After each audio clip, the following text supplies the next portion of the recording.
Okay, dumako na po tayo dito sa Tanim Puday.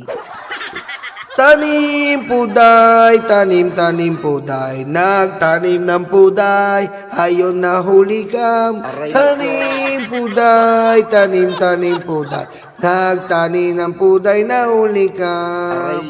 Si Nalibiste at si Paras, nagtanim ng puday, kailan pa man si Nalibiste at si Paras, nagtanim ng puday. Aray ko.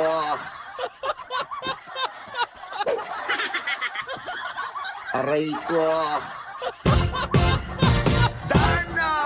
Okay mga kababayan, dito na po tayo sa bagong istorya ngayon ng Tanim Puday ni Leandro Libiste. Maganda po itong istorya na to. Ano kaya ang love song ng puday? Meron na si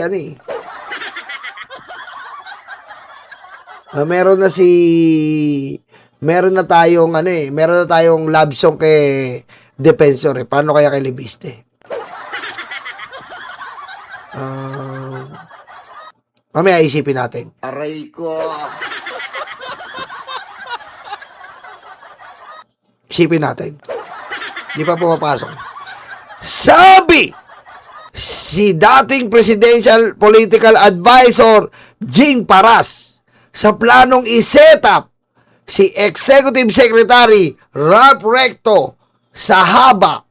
Si Jing Paras, political advisor ni Digong. Kumanta ang isang bugaw na si Lito de Guzman, nakasabwat niya si Paras na isasabit si Recto sa isang bigayang babae. Putik. Ayan po mga babayan, si Jing Paras po na bataan ni Digong ay nagplano pong iset up na ang ating si Ralph Recto na tinataniman nila ng puday. Mga babayan, nakita niyo po at narinig napakalupit po. Tataniman ng puday si Ralph Recto. Ito na po. Si De Guzman ay handler at manager ng ilang sexy movies ng Viva Max. Oh yeah. Aray ko. At pag sinasabi nga po natin Viva Max, yan po ay mga usapang puday. Aray ko.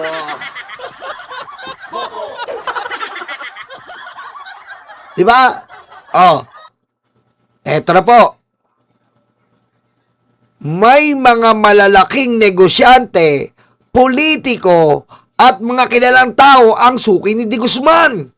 Kamakalawa ng gabi ay naaresto ng NBI si De Guzman dahil sa ibang pagbubugaw ng ilang first class na puday sa isang Maynila, sa hotel ng Maynila. Binubugaw daw po sa isang hotel ng Maynila ang mga first class na puday. Putek. Viva Max Viva Max. Pero sa pagka-aresto ay kinanta niya na ang planong i-set up si Ralph Recto na may kasamang bayarang puday. Aray ko. Mga babayan, paggabi ng mga babayan, hindi na po ito talaga natutuyo. Pabasa po ng pabasa to Gagawin sana nilang issue sa sex scandal laban kay Recto. Putek. Aray ko. Gagawan po ng sex scandal si Ralph Recto kasama ang first class na puday.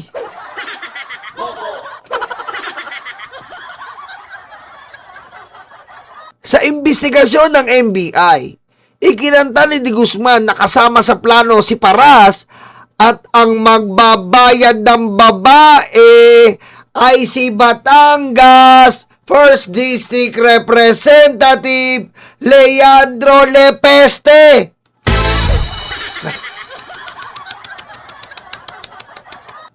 Sinabi ng aking Tweety Bird. Aray ko. Sinabi ng aking Tweety Bird na sabit sa aabot sa 5 million ang pondo sa plano dahil gagamit sila ng ilang mga first class na puday sa pag-set up kay Recto. Grabe! Aray ko. Grabe po si Leandro Lepeste at si Parasa. Kakaibang insertion po ito. Talagang insertion. 5 milyong insertion para sa mga puday. Ikaw talaga.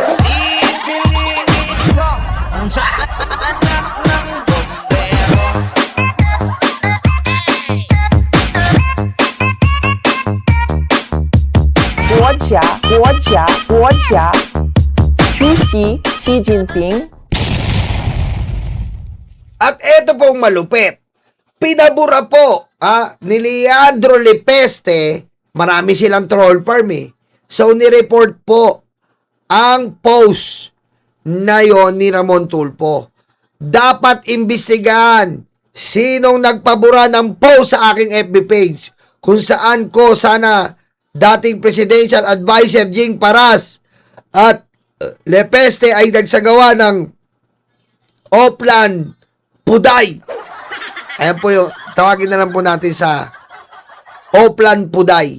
Nagsagawa po si Lepeste at si Paras ng Oplan Puday para kay Rap Recto. Kung sino man ang nagpagbura ng aking scoop, sana na report ay dapat managot. Ni-report po ng mga troll farm na DDS. Aray ko. That was a violation of my constitutional right to freedom of speech or expression. Mabutit marami nang nakabasa at nag-repost ng aking report. Ayan po yung pinakita ko sa inyo. Yun yung unang post niya. Dinilit yun, nakuha natin. Okay? Sa aking report, isang Lito de Guzman na di umano'y bugaw ay pinangalanan sina Paras at Lepeste na binayaran siya upang bigyan ng high-class puday si Recto. Aray ko. Aray ko. Binigyan po ng high-class na puday si Recto pero nabisto po. At pagkatapos ipiprame up na huli ng mga NBI agents si De Guzman at ilang babaeng bayaran sa isang hotel sa Maynila. Ayan po. Ito po yung kadugtong.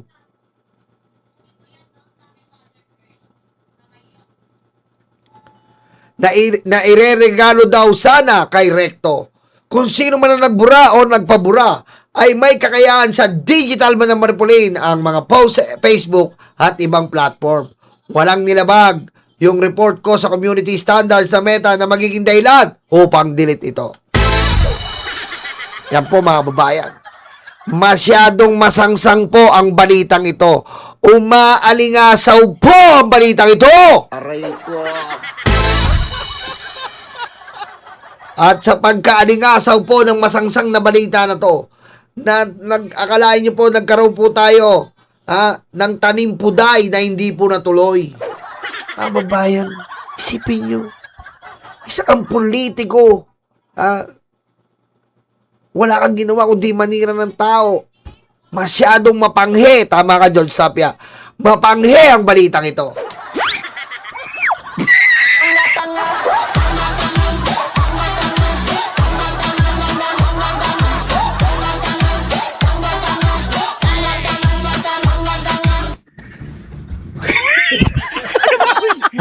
At nakakuha po tayo ng statement. Nakakuha po tayo ng statement ng babaeng ibebenta ang puday. Ito po. Nakakuha po tayo ng statement na ang babae pong isiseta para ibenta ang kanyang puday. Ito na po. Number 8. Maaari mo bang sabihin kung paano nagsimula ang inyong usapan ni Congressman Jing Paras? Sagot ng babae, opo, bandang May 2026. May tandaan nyo May 2026. Unuulit ko, tandaan nyo ilagay nyo sa utak nyo, May 2026. Opo, bandang May 2026. Tumawag sa akin si Jing Paras at nagsabi na mayroon siyang ipapagawa sa akin kapalit ng malaking pera. Aray ko. Yan po yung sagot niya. Sinabihan ako na gagamitin ko lang daw ang aking mga talent upang magsalita ng mga masasama at gawan daw namin ng kwento ang pagkatao ng isang politiko upang masira ang pagkatao nito sa publiko. Putek. Aray ko. Maaari mo bang sabihin, nagtanong mo yung pulis, kung anong klaseng paninira ang gagawin sa nasabing politiko? Ayon kay Jing Paras, gagamitin niya daw ang aking mga talent upang sila ang magsalita at palabasin na sila ay pinilit na pinagamit ng droga at pinilit makipagtalik kay Senator Rap Recto, palabasin na masamang tao si Senator Rap Recto sa kwento na gagawin naming mga talent. Aba! Grabe, no? Bukod po sa nireregaluhan si Rap Recto ng mga puday na 5 milyong piso, papalabasin po na gumagamit din po ng droga. Kumbaga, ginagaya po neto yung katulad kay Mike Defensor. Aray ko. Eto pa. Maaari mo bang banggit kung paano daw ninyo gagawin ang nasabing paninira kay Ralph Recto? Sagot, opo.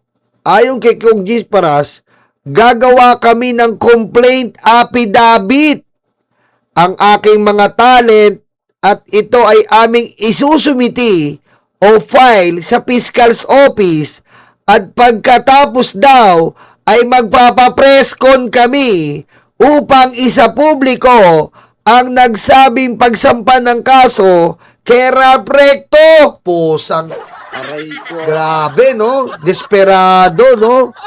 Desperado pong galawan to para po masira si Executive Secretary Ralph Recto. Kapal na mukha ng mga DDS. Ito na po, Ito na po, dugtog natin. Maaari mo bang malaman kung paano magiging kapalit ng ipinagawa ni Jing Paras sa inyong ito? Opo, ayon kay Jing Paras, babayaran daw kami ng tag 1 milyong piso o kabuuang 5 billion pesos para sa akin at sa 4 kong talent kapag ito ay nasa katuparan. Dagdag pa niya, 30% ng nasabing halaga ay agad naming matatanggap. Kapag pumayag kami sa nasabing plano. Pag kami naman ay nakasampa na ng sinampaang salaysay sa opisina ng piskalya, ay ibibigay sa amin ang sunod na 40% at ang natitirang 30% ay ibibigay namin habang tumatakbo ang kaso sa korte. Pusang ina, tanim puday. Aray ko. Mga babae, mga karayuma, grabe po, no? Grabe po ang kawalang yaan neto ni Leandro Lepeste. Hindi lang pala si simpleng babakla-bakla to si Leandro Lepeste. Aray ko. Biro nyo po sa halagang 5 milyon sisirain nila si Ralph Recto. At pag sinira si Ralph Recto, dadaan na naman sa President Bongbong Marcos. Dahil siyempre sasabihin nila may droga na naman, adik si Ralph Recto. Aray ko. Grabe mo. Galawang ano na po to. Desperado na po talaga. Grabe po. At ito po ang may pasimuno niyan ng tanim pokpok o tanim puday. Aray ko. Andali lang po ha. Kaya ako pa pinatatandaan sa inyo tong May. Kasi nga po, eto po. Oh, eto na oh. Ano yon May. Ano po sabi nitong kupal na to noong May? Ayan po ha. Oh. Oh. Hindi ka makakalusot dito, boy. Ha? Oh. Eto ha. Eto po ha. Pakita ko sa inyo para malinaw tayo. Oh. Tanim na tanim eh. Oh. Ano? Sabi ko sa inyo? Oh. Bandang May 2026. Ayan po, malaki ha. Bandang May 2026. O, dito po. Anong post niya? May 17. Aray ko. Ina ka ha, matigas ang ulo mo ha. O. Anong sabi niya? Bakit madalas si Ralph Recto nakikita sa Rockwell sa gabi? Ipadala niya inyong impormasyon. Oh, patay! Aray ko. Ah. Huling-huli. Ah. Set up, men. Set up po ang tanim puday ni Leandro Lepeste. Aray ko. Diba?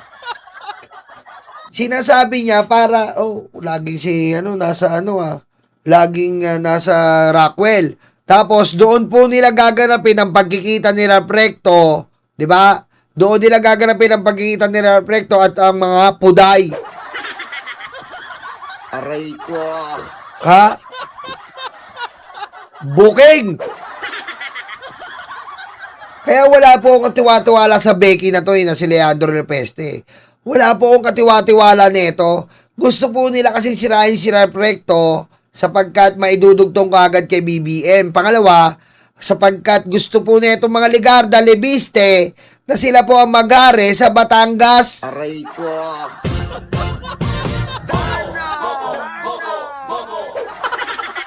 Diba?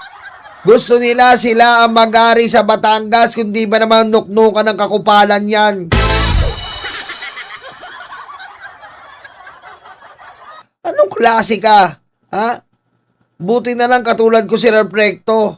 Hindi talagang tumitikim ng mga iba't ibang mga puday. Habang maging safe sa tamang tao, ito ang dapat mong gawin. First step, mwah. Second steps, mwah. Helmet.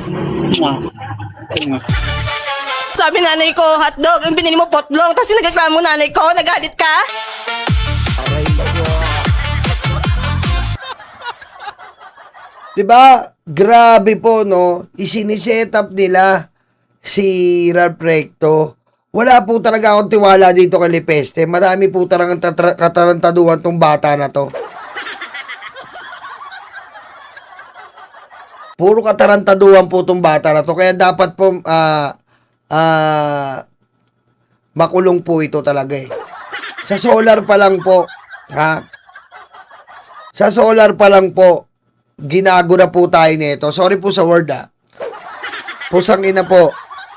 Niloko tayo nito, solar ng bayan. Ngayon po, naggano siya, tinabla yung solar ng bayan, gumawa po puday ng bayan. Aray ko.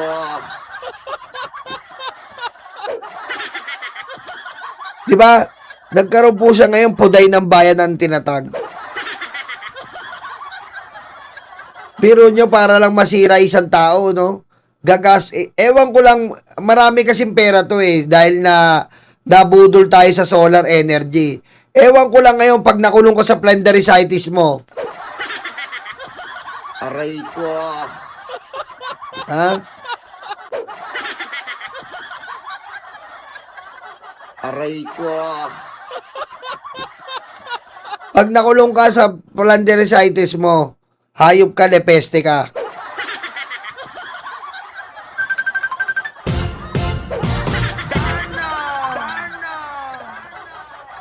Diba? Yan po yung sinasabi natin, mga karayuma eh. Diba?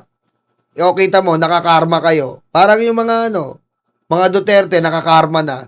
Kasi wag po tayong gagawa ng masama sa isang tao. Diba? Huwag po tayong gagawa ng masama sa isang tao para lang po sa kapangyarihan, di ba? Di ba kung magtatanim kayo ng puday, ilibre nyo na lang. Aray ko.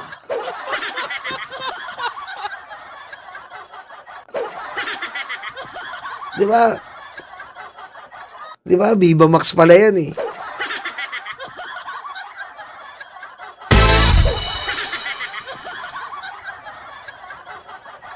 First class na puday pala yan eh. Oh, ayan nga po, lagi niya sinisira si Congressman Ralph Recto. Na wala naman pong ginagawa si Congressman Ralph Recto eh. Ang ginagawa lang ni Congressman Ralph Recto ay nagtatrabaho. Oh, binabalata niya sa buwis. Anong gagawin ni Congressman Ralph Recto sa buwis? Eh, ang gumagawa Congress at Senado ng batas para sa buwis. Oh, katulad niyan ngayon, yung income tax na sinasabi ni BBM, ipasa na ng Congress at Senado. Hindi naman porket sinabi ni Pangulo sa SONA, kapag hindi pinasaya ng Senado at Kongreso, wala mangyayari dyan.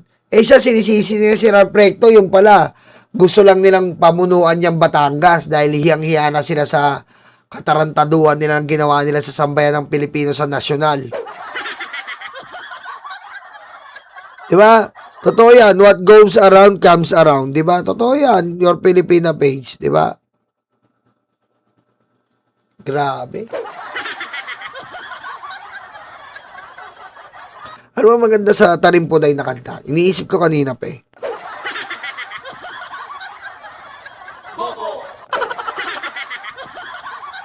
Aray ko. Diba?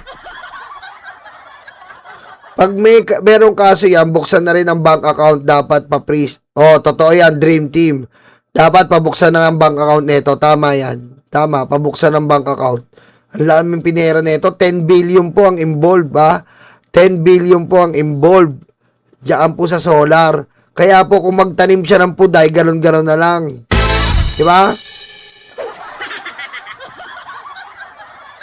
Oh, galon-galon na lang. Kita mo, buti po ka mo. Dito po nagsimula yan eh. Pakita ko lang po sa inyo, ha? Pakita ko lang po sa inyo. Dito po nagsimula yan. Ito po, pakita ko sa inyo. Dito po nagsimula yan sa... Dito po nagsimula yan. Yung may mga babae po nahuli. Mga babae po, ang sexy. Talagang ang mga labanos po talaga eh. Mapapau ka talaga mga babae. Mapapaulala. Mapapaulala. Sa puday ko sinta. Mapapaulala.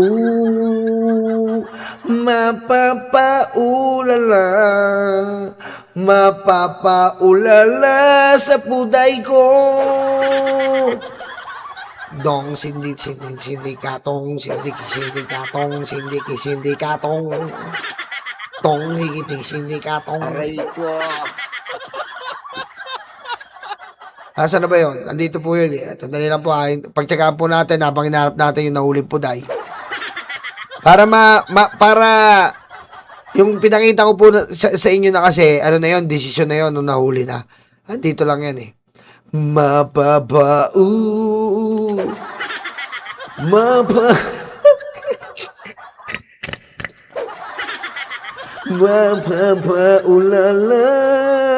sa puday ko sinta.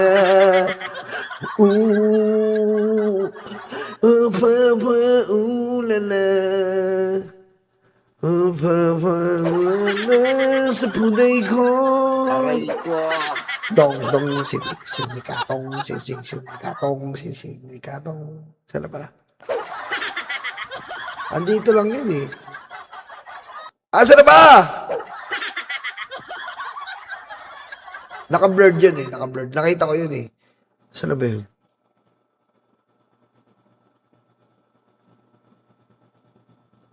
Nawala. Para maunawaan nyo po. Kasi yung iba, hindi nyo nakita kung sino yung nahuli. Wala ah. Dahil lang po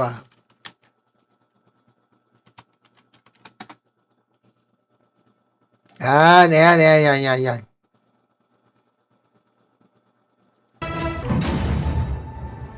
Bago sa saksi, inilantad ng isa sa mga babaeng naabutan sa raid ng NBI kontra human trafficking sa Maynila nitong Boss Mike, huwag ka na mag-live. Ako naman muna. Wala na namang audience. Martes ang tungkol sa umano'y plano para siraan ang isang mataas na opisyal ng administrasyon. Idinawit din ng babae ang isang dati at isang kasalukuyang kongresista sa umano'y planong paninira. Saksi si John Consulta, exclusive. Eksklusibong humarap sa GMA News ang isa sa 5 babae na inabutan ng NBI raiding team sa operasyong kontra human trafficking sa isang hotel sa Hello. Manila Martes ng gabi. Ayon kay Jen, di Yan po, pagsasalita po si Jen, isa sa mga puday na nahuli. niya tunay na pangalan. Kinausap siya ng kanyang manager noong July 15 at sinabing meron daw silang imimit ng mga tao sa QC. Pero bago sila humarap, nagkaroon daw muna sila ng briefing kasama ang 4 pang babae sa loob ng sasakyan ng kanilang manager. Sabi niya, kailangan namin magawa ng kwento dun sa tao. Sabi niya, much better extend the story kasi naman ng convincing ang ano is 500,000. Grabe, no? Ang tindi po ng mga ganitong gumagawa. Wala po talagang kaluluwa. Diba? Walang kaluluwa. Bakit? Binibenta po yung kaluluwa ng mga babae. Aray ko. Diba? O, batiin po muna natin. Happy 38th birthday, Elona Rano Santiago, ang ating 2015 X Factor USA. Oh, yeah. Mami B, ipa-cover mo yung bongbong, ha? Ipa-cover mo sa kanya yung bongbong, okay? Isisend ko sa iyo yung karaoke, tapos i-upload ko dito. Mula sa 2015 X Factor USA, kakantayin yan, boy!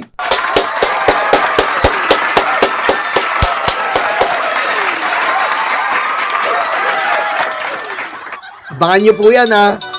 Abangan nyo po, mga kababayan, kakantayin po ng 2015 X Factor na si Elona Rano Santiago ang ating mga kanta. Yeah!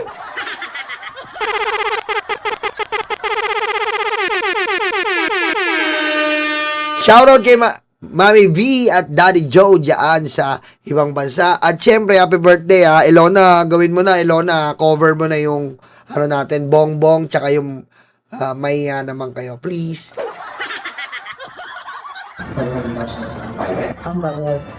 Idinitali ni alias Jen ang mapanirang script na pinapagawa raw sa kanila laban sa tinawag niyang senator.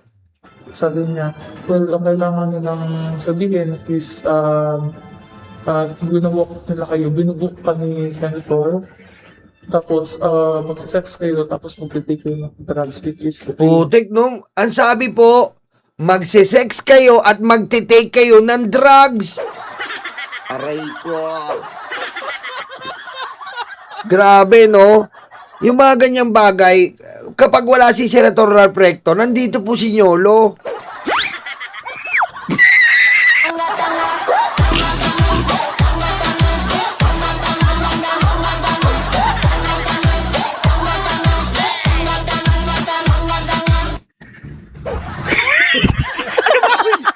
Diba?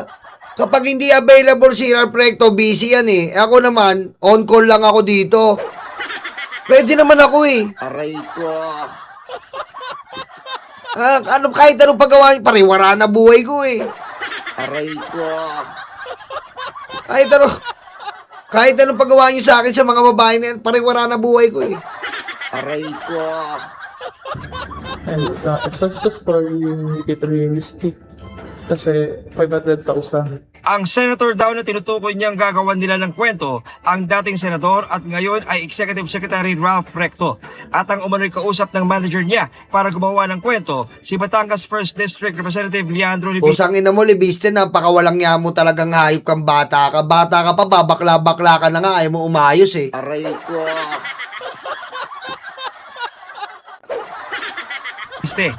Kausap niya daw is si Libeste. Si Congressman. Tapos, ang sisiraan daw namin is si Ralph Recto. Ayon kay alias Jen, may kinalaman sa darating na local elections ang gagawing paninira kay Recto. Tama. Si Recto at Libiste ay kapwa taga Batangas. Pumunta raw sila sa isang restaurant kung saan naghihintay ang tatlong lalaki. Kasama daw ang isang ipinakilalang Congressman Paras. Pumunta na kami dun sa event, kinita na po namin si Congressman Palas. Ito yung manager ko po. Hindi ko po kasi sila kilala lahat eh. Yung congressman, which is nandito po sa site namin, kasi nandun sa unahan is yung attorney daw. Tapos yung isa, wala lang daw siya na nakasalamin. Kinilala niya ang tinutukoy daw niyang bilang si dating kongresistang Jing Paras. Tinuturuan daw sila kung anong sasabihin sa kanilang gagawing statement. Nagsasuggest siya na dapat what if pwede ko yung sabihin. Lagi niyang inaano yung abot sa pera.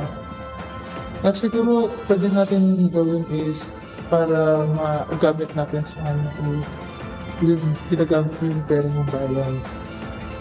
Parang ganun, mas active pa. Kung ano din ako sir, di ba sir, kailangan nyo lang naman sa statement namin. Doon ko na naalaman sir na hindi pala kakailanganin nila kami kasi may balak silang padalhin sa sa piskal. Tapos parang doon po nakuhanan kami ng video. Yun yung worried ko. Nagkaroon ng second meeting nitong July 26 pero di na raw nagpakita si alias Jen matapos magbago ang kanyang isip. Alam ko sa sarili ko nakagawa ako ng mali. Mali talaga. Kumbaga, ito pong kasi nag-ano na ito, yung nag-expose po, hindi na siya tumuloy, in-expose niya na lang. Hindi niya na siya tumuloy na ibenta pa yung mga puday. Aray ko. Kasi nga, nakukonsensya siya. Siyempre, nakakonsensya naman po eh. 'Di ba? Nakakonsensya yan. Gagamitin yung puday niya para makapanira ng tao. Ang sakwa naman nun. Aray ko. 'Di ba? Gaya nga po ng biniling ko po sa inyo, mga kababayan, mga karayo. Ang puday po, ginagamit sa tama yan. 'Di ba? Ilang beses ko sinabi sa inyo yan, lagi niyo pong pakatatandaan, ang puday po ginagamit sa tama. 'Di ba? Kasi ang puday po, hindi po yan basta-basta inaano eh. Kailangan, si Michael Defensor po, kinukulong yung mga puday. Mali po yun. Aray ko. Diba? Ang puday po, inaalagaan yan. Minamahal ang mga puday. Aray ko. Nakakaawa po yan. Nakakaawa po yan. Kasi, given na sitwasyon nila, minsan napapaluwa na nga ng dugo yan. Nakakaawa na nga, di ba? Baka dumating po ang pagkakataon, mapalitan si Dr. Jose Rizal. Ang maging national hero natin ay si Pangulong Duterte. Aray ko. Ano ang gagawin mo kapag nalaman mong may kapatid ka sa labas? Aray ko. Papasukin ko.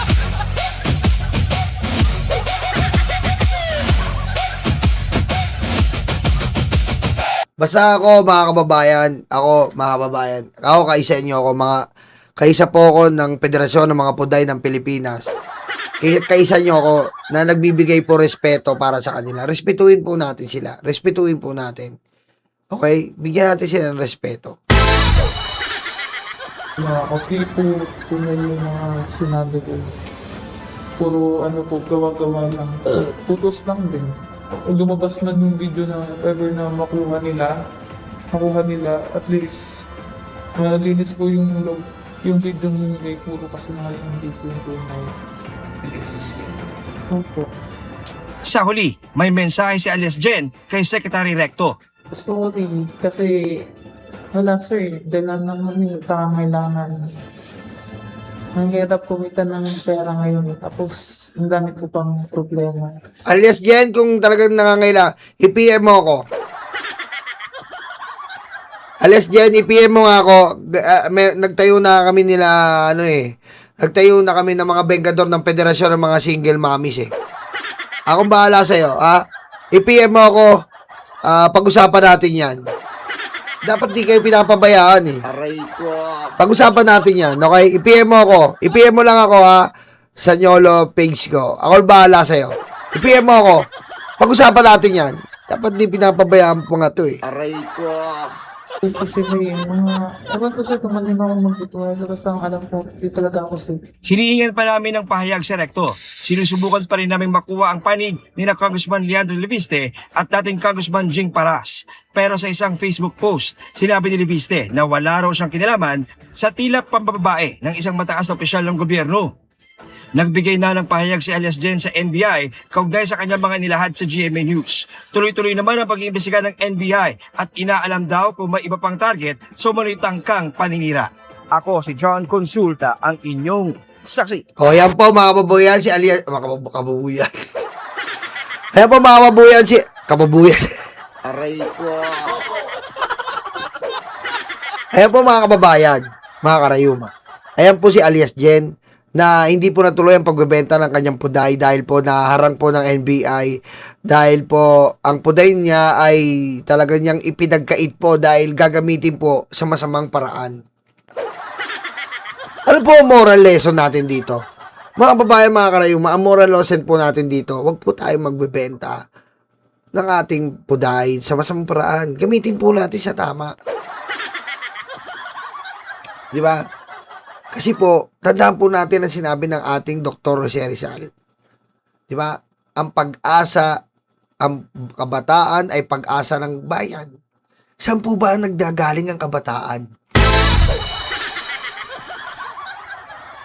Ha? Saan ba nanggagaling ang kabataan? Aray ko.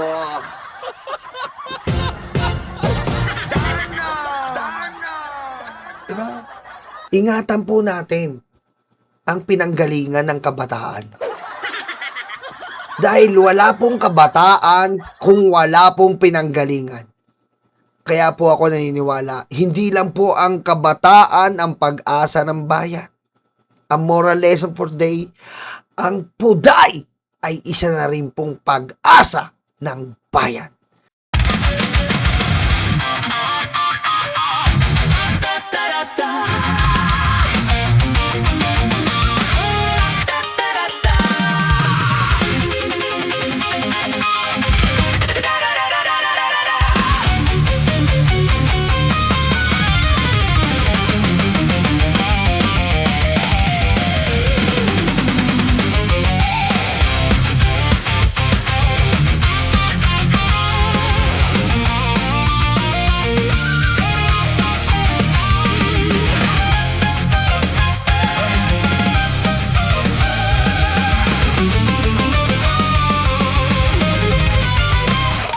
Madilim daw ang paligid, putukan daw ay maririnig.